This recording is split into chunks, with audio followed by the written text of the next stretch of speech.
നമസ്കാരം. Astrology master ക്ലാസ്സിൻ്റെ പുതിയൊരു അധ്യായത്തിലേക്ക് ഏവർക്കും സ്വാഗതം.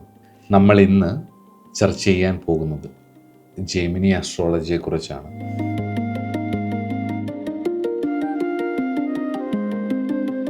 കുറച്ച് കാലമായിട്ട് നമ്മൾ ഭാവചിന്തയിലൂടെയാണ് പോയിക്കൊണ്ടിരിക്കുന്നത്. അപ്പം കുറച്ച് വ്യത്യസ്തമായിട്ട് എന്തെങ്കിലും ഒന്നുകൂടെ പഠിച്ചിട്ട് നമുക്ക് ഭാവചിന്ത ബാക്കി കംപ്ലീറ്റ് ചെയ്യാം.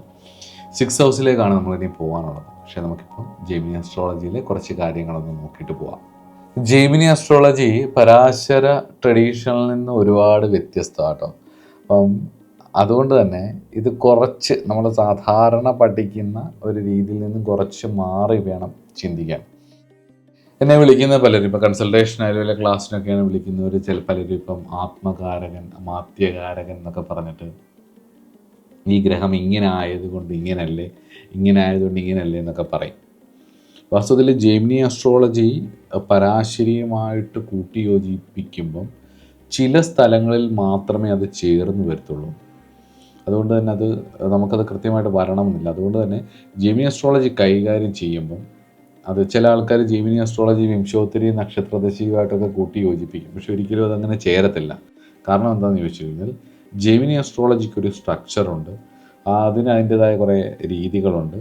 ആ രീതികൾ പഠിച്ചുകൊണ്ട് വേണം ജെമിനി അസ്ട്രോളജി ഉപയോഗിക്കാൻ. എന്നാൽ ഈ രാശി മാത്രമായിട്ട് ചിന്തിക്കുമ്പം ഈ കാരകഗ്രഹങ്ങളെ കൂടി ഉപയോഗിക്കുക. അതുകൊണ്ടായിരിക്കും ഒരു പക്ഷേ അതിൻ്റെ ഒരു കാരക രീതികൾ വളരെ പ്രശസ്തമായിട്ടുള്ളതും. ഒരുപാട് പേര് വിളിക്കുമ്പോൾ എന്നോട് ചോദിക്കാറുണ്ട്, എൻ്റെ ആത്മകാരഗ്രഹം ഇതല്ലേ, അപ്പോൾ അതുകൊണ്ട് അതിൻ്റെ കുഴപ്പം ഇങ്ങനെ വരാമല്ലോ എന്നൊക്കെ ചോദിക്കാറുണ്ട്. അപ്പം അന്ന് ഞാൻ വിചാരിച്ചതാണ് ഈ ജെമിനി അസ്ട്രോളജിയെക്കുറിച്ച് വളരെ ഡീറ്റെയിൽഡ് ആയിട്ടുള്ളൊരു സ്റ്റഡി നടത്തണം. നമുക്കെല്ലാവർക്കും ഒന്ന് പഠിക്കാനും ഒന്ന് മനസ്സിലാക്കാനും വേണ്ടിയിട്ട്, ഒരു തുടക്കമാവാനും വേണ്ടിയിട്ട് ഇത് ഉപയോഗിക്കപ്പെടുമെന്ന് വിചാരിക്കുന്നു. പക്ഷേ നമുക്കിതിൻ്റെ ഒരു കോർ ലെവലിൽ നിന്ന് തുടങ്ങാം. ആരാണ് ഈ പറഞ്ഞ ജെമിനി, അല്ലെങ്കിൽ ഈ ജെമിനി സൂത്രം എന്ന് പറയുന്ന ഈ വിഷയം എവിടെ നിന്ന് ഉത്ഭവിച്ചു എന്നുള്ളത് ഒരു ഡൗട്ടുണ്ട്. നമുക്ക് അതിനെക്കുറിച്ചൊന്ന് ചർച്ച ചെയ്തിട്ട് ഇതിൻ്റെ അസ്ട്രോളജിക്കൽ സൈഡിലേക്ക് പോവാം.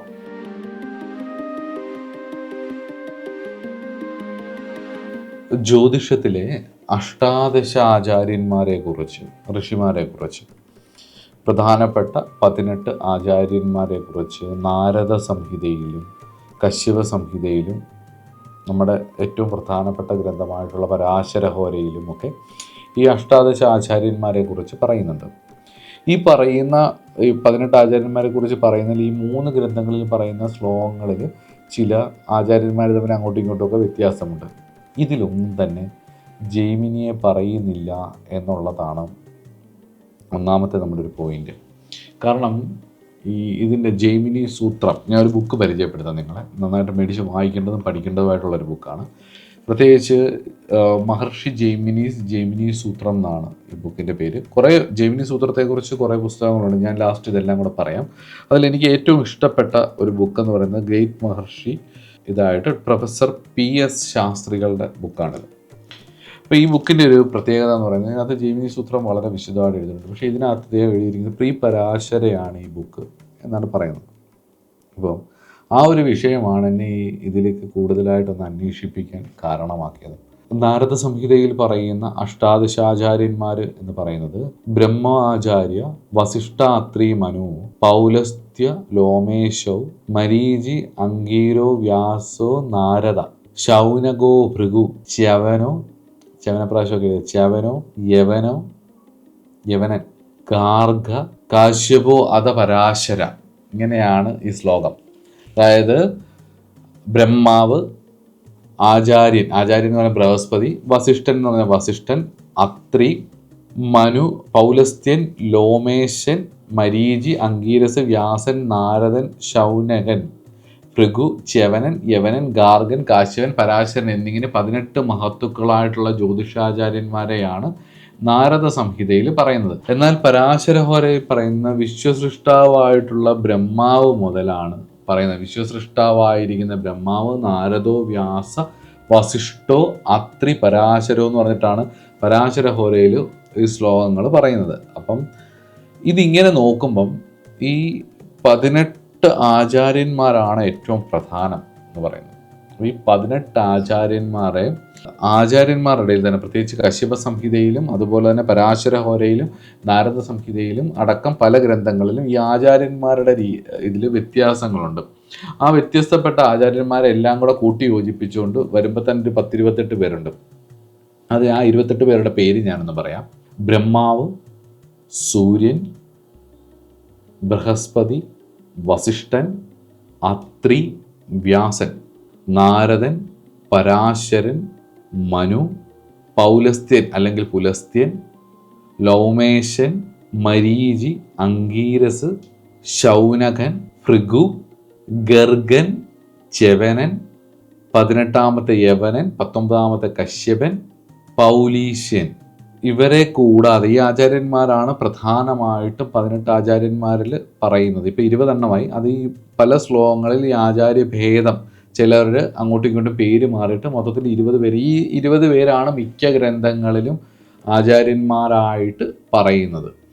ഇവരെ കൂടാതെ രോമകൻ, കൗശികൻ അഥവാ വിശ്വാമിത്രൻ, സ്കന്ദൻ, സോമൻ, ശുഗൻ, ദക്ഷൻ, ദക്ഷപ്രജാപതി, ശുക്രാചാര്യര്, ശുക്രൻ, അഗസ്ത്യൻ തുടങ്ങിയിട്ടുള്ള പ്രാചീന ആചാര്യന്മാരുടെ പേരും പലയിടത്ത് നമുക്ക് കാണാം. ഇപ്പം ഇത്രയും പേരുടെ കൂട്ടത്തിൽ ജൈമിനി മഹർഷിയുടെ പേര് കാണുന്നില്ല എന്നുള്ളതും ഒന്ന് ചിന്തിക്കേണ്ട വിഷയമാണ്. അപ്പം നമുക്കിനി അടുത്തൊരു കാര്യം കൂടെ നോക്കാം. പ്രീ പരാശര എന്ന് പറഞ്ഞിട്ടാണ് വാസ്തവത്തിൽ ഈ ബുക്ക് കൊടുക്കുന്നത്. Immortal classic by great Maharshi Jaimini, a pre Parashara authority എന്ന് പറഞ്ഞിട്ടാണ് ഈ ബുക്ക് വരുന്നത്. അപ്പോൾ പരാശര മഹർഷിക്ക് മുമ്പേ ഉള്ളതാണെന്നാണ് പറയുന്നത്. അപ്പം അതിന് എത്രത്തോളം ആധികാരികമുണ്ടെന്ന് നോക്കാനും കൂടെ വേണ്ടിയിട്ടാണ് നമ്മൾ ഈ ഒരു ചർച്ച എടുക്കുന്നത്. അപ്പം പ്രാചീന ഗ്രന്ഥങ്ങളെക്കുറിച്ച് ജ്യോതിഷാചാര്യന്മാർ പറഞ്ഞിരിക്കുന്നത് നമുക്കൊന്ന് നോക്കാം. ഏറ്റവും പ്രാചീനമായിട്ടുള്ളത് ശ്രുതിയാണ്, വേദങ്ങളും തന്ത്രങ്ങളുമാണ്. അപ്പം അതിൽ നിന്നുമാണ് ജ്യോതിഷത്തിൻ്റെ ഉത്ഭവം. ഇപ്പം രുദ്രയാമളം പോലുള്ള തന്ത്രഗ്രന്ഥങ്ങളും അതുപോലെ തന്നെ വൈദിക ഗ്രന്ഥങ്ങളിൽ നിന്നും വേദങ്ങളിൽ നിന്നുമൊക്കെയാണ് ജ്യോതിഷത്തിൻ്റെ തുടക്കം എന്ന് പറയുന്നത്. അറിവിൻ്റെ അക്ഷയക്കനിയായിട്ടുള്ള ഋഷിപ്രോക്തങ്ങളായിട്ടുള്ള ഒരുപാട് വിഷയങ്ങൾ ചേർന്ന് കിടക്കുന്നതാണ് വേദങ്ങളും ഉപനിഷത്തുക്കളും അതുപോലെ തന്നെ തന്ത്രശാസ്ത്രത്തിലെ ആഗമ നിഗമ ഗ്രന്ഥങ്ങളും. അപ്പോൾ ഇവിടെ നിന്നാണ് ഇതിൻ്റെ തുടക്കം. അതിനുശേഷം സ്കന്ദഹോര, സ്കന്ദദേവനാൽ വിരചിതമായിട്ടുള്ള സ്കന്ദഹോര, അത് പൂർണ്ണമായിട്ടും അവൈലബിലിറ്റി ഇല്ല ഇന്ന്. എന്നാൽ പോലും ഏറ്റവും പ്രാചീനമായിട്ടുള്ള ഗ്രന്ഥം സ്കന്ദഹോരയാണെന്നാണ് ആചാര്യന്മാർ എല്ലാവർക്കും ഒരേ അഭിപ്രായം. അതിനുശേഷം ബൃഹൽ പ്രജാപത്യം, അതായത് ദക്ഷപ്രജാപതിയാൽ വിരചിതമായിട്ടുള്ള ബൃഹൽ പ്രാജാപത്യം, അതുപോലെ തന്നെ വസിഷ്ഠഹോര, വസിഷ്ഠ മഹർഷിയാൽ ഉണ്ടായിട്ടുള്ള, അതിനുശേഷം കൗശികഹോര, വിശ്വാമിത്രനാൽ വിരചിതമായിട്ടുള്ളത്, അതുപോലെ തന്നെ ചന്ദ്രൻ ശുഗൻ ഉപദേശിച്ചു കൊടുത്തിട്ടുള്ള ബൃഹശൗനഹോര, അത് ശുഗനാണ് അതിൻ്റെ ആചാര്യൻ. അതുപോലെ തന്നെ അത്രിഹോര, അത്രി മഹർഷിയാൽ രചിക്കപ്പെട്ടത്. അതുപോലെ തന്നെ കശ്യപഹോര, കശ്യപ മഹർഷിയാൽ രചിക്കപ്പെട്ടത്. അതുപോലെ അടുത്തത് സൗരഹോര, സൂര്യദേവൻ അരുണൻ ഉപദേശിച്ചു കൊടുത്തതാണ് സൗരഹോര. അതുപോലെ തന്നെ ബാദരായണ ഹോര, വ്യാസമഹർഷിയാൽ രചിക്കപ്പെട്ടത്. അതുപോലെ തന്നെ നാരദ സംഹിത, നാരദ മഹർഷിയാൽ രചിക്കപ്പെട്ടത്. ഗാർഹ സംഹിത, ഗർഹ മഹർഷിയാൽ രചിക്കപ്പെട്ടത്. ഗാർഗിഹോര, ഗർഗ മഹർഷിയുടെ പുത്രനായിട്ടുള്ള ഗാർഗിയാൽ രചിക്കപ്പെട്ടിട്ടുള്ളത്. അതുപോലെ തന്നെ ബൃഹസ്പതി ഹോര, ദേവഗുരുവായ ബൃഹസ്പതിയാൽ രചിക്കപ്പെട്ടത്. അതുപോലെ തന്നെ ബൃഹത് പരാശര ഹോര, പരാശര മഹർഷിയാൽ രചിക്കപ്പെട്ടത്. അതുപോലെ തന്നെ മാണ്ഡവ്യ ഹോര, മാണ്ഡവ്യ മഹർഷിയാൽ രചിക്കപ്പെട്ടത്. അഗസ്ത്യഹോര, അഗസ്ത്യ മഹർഷിയാൽ രചിക്കപ്പെട്ടത്. തമിഴ്നാട്ടിലൊക്കെ ഏറ്റവും കൂടുതൽ പ്രശസ്തമായിട്ടുള്ള ഗ്രന്ഥങ്ങളിൽ ഒന്നാതെ. അതുപോലെ തന്നെ ച്യവനഹോര, ച്യവന മഹർഷിയാൽ രചിക്കപ്പെട്ടത്. ശുക്രഹോര, ശുക്ര മഹർഷിയാൽ രചിക്കപ്പെട്ടത്. അതുപോലെ തന്നെ ശുഖഹോര, ശുഖമഹർഷിയാൽ രചിക്കപ്പെട്ടത്. സത്യാചാര്യ ഹോര, സത്യാചാര്യനാൽ രചിക്കപ്പെട്ടത്. വിഷ്ണുഗുപ്ത ഹോര, ആചാര്യ വിഷ്ണുഗുപ്തൻ, അതായത് ചാണക്യനാൽ രചിക്കപ്പെട്ടതെന്ന് വിശ്വസിക്കുന്നത്. ദേവകീർത്തി ഹോര, ദേവകീർത്തിയാൽ രചിക്കപ്പെട്ടത്. ശ്രുതികീർത്തി ഹോര, ശ്രുതികീർത്തിയാൽ രചിക്കപ്പെട്ടത്.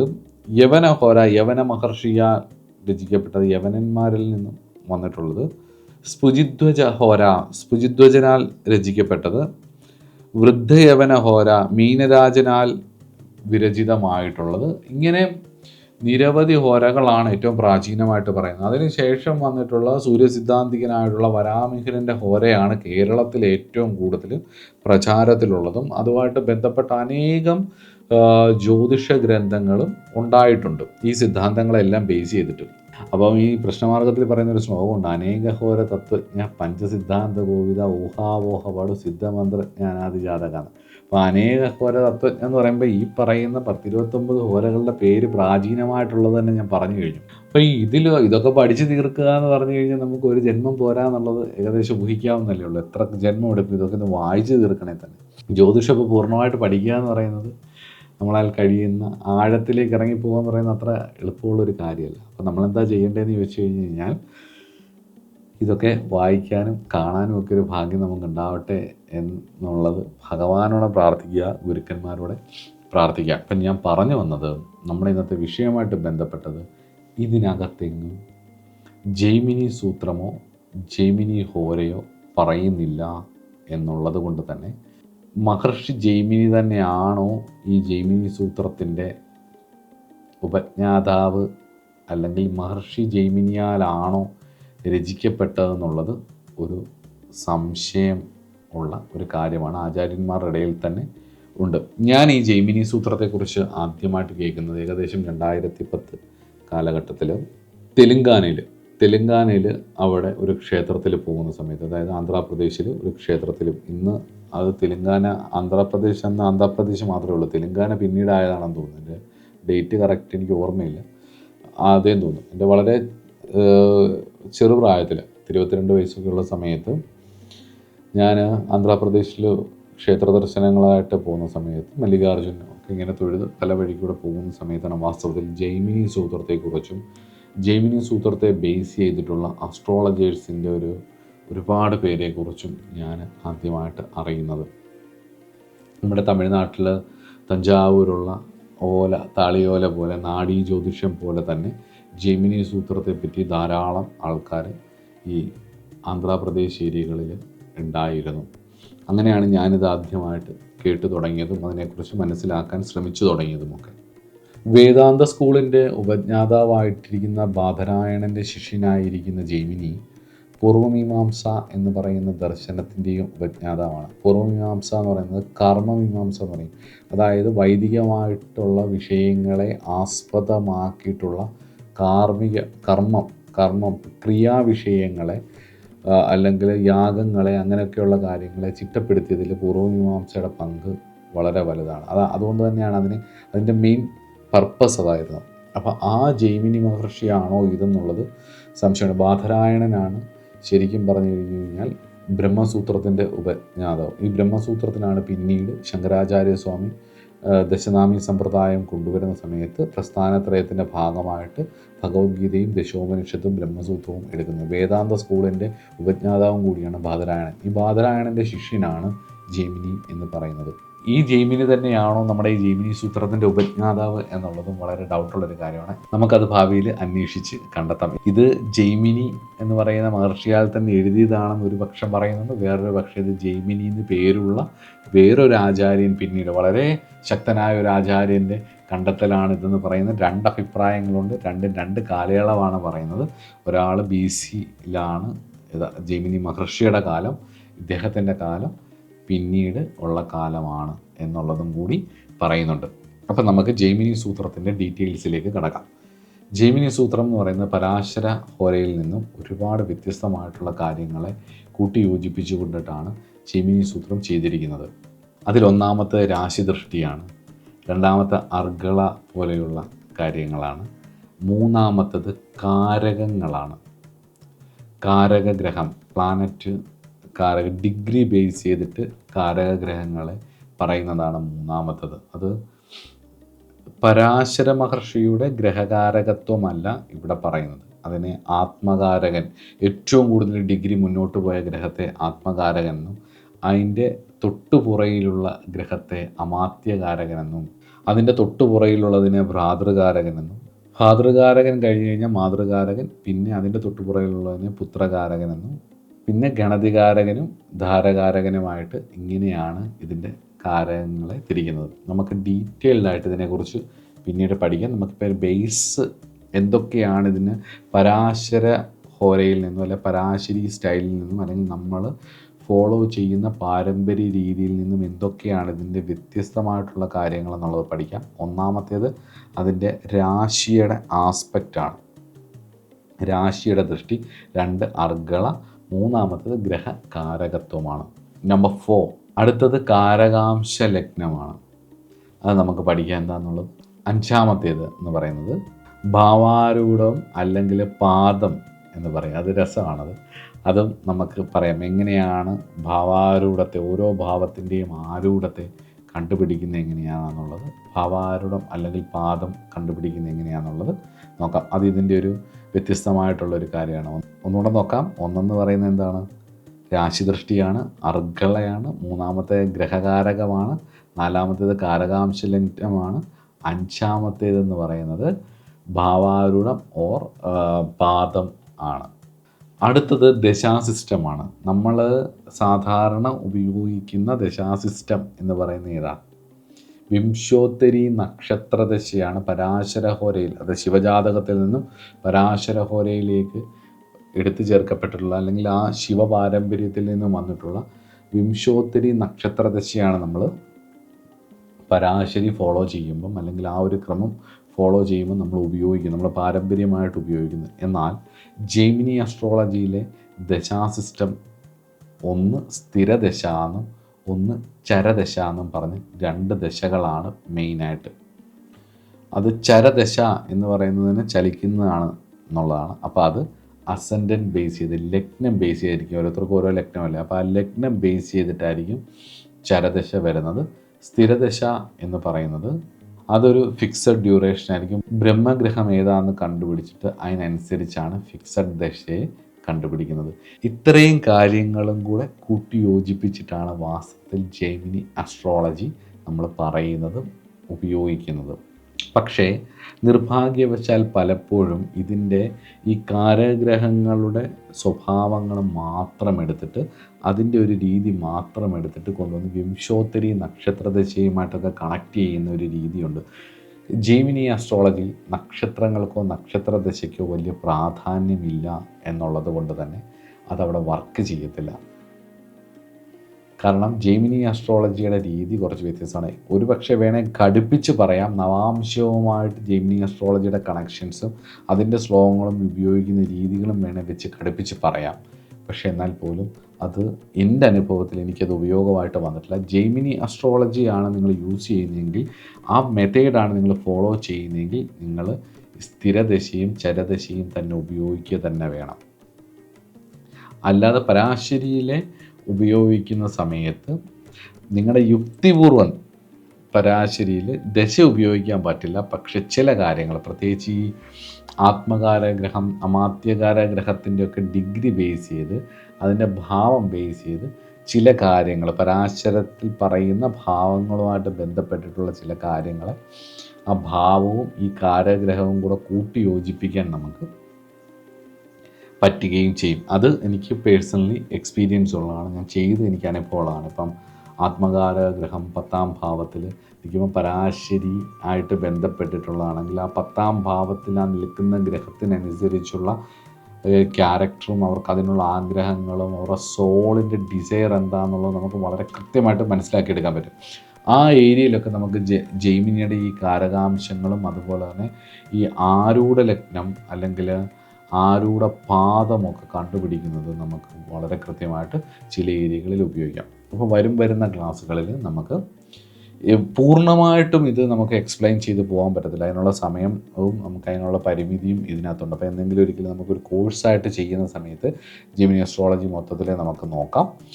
അതല്ല എന്നുണ്ടെങ്കിൽ നിങ്ങൾ നല്ല എഫക്റ്റീവായിട്ടുള്ളൊരു ബുക്കാണിത്. PS ശാസ്ത്രികളുടെ ജെമിനി സൂത്ര എന്ന് പറയുന്ന ബുക്ക് വളരെ നല്ല ബുക്കാണ്. ഇത് കൂടാതെ 1-2 ബുക്കുകളും കൂടി ഞാൻ പറയാം. ആഴത്തിലേക്ക് ഇറങ്ങി ചെല്ലുന്തോറും വീണ്ടും വീണ്ടും ആഴം കൂടുന്ന അവസ്ഥയാണ്. ഇതങ്ങനെയല്ല, നമുക്ക് കുറച്ച് കാര്യങ്ങൾ പഠിച്ചാൽ ഇത് നമ്മുടെ കയ്യിലാവുകയും ചെയ്യും. അപ്പം ഞാൻ ജെമിനി അസ്ട്രോളജിയുടെ കുറച്ച് ബെസ്റ്റ് ബുക്സിനെ കുറിച്ച് നിങ്ങൾക്ക് പറഞ്ഞുതരാം.